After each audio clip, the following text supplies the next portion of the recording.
Une des surprises, je crois, de cette première journée de l'UEA sur le dialogue, quelque chose que les gens ont pris un peu en pleine figure, c'était de voir à quel point le dialogue pouvait être quelque chose d'exigeant, pour ne pas dire de violent. On se met en danger quand on s'engage dans un dialogue, en tout cas quand on veut s'y engager en vérité, mais en même temps on s'est rendu compte que c'était un chemin absolument indispensable si on veut non seulement découvrir qui est l'autre, mais découvrir qui on est soi-même à travers l'autre. Ça exige seulement qu'on aille peut-être au plus profond de soi, ça exige qu'on n'accepte pas, qu'on renonce à faire de la vérité quelque chose d'absolu, mais quelque chose qui survient dans l'échange, dans la relation avec autrui.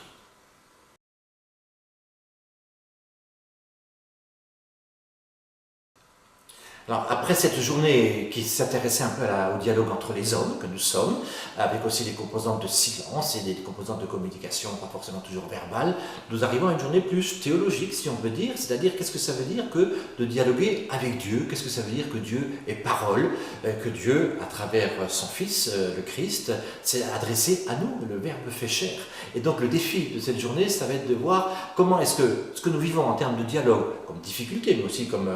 bonheur d'échange entre humains, a quelque chose à voir, voire même provient du dialogue même que Dieu a voulu établir avec l'humanité en Jésus-Christ, son Fils.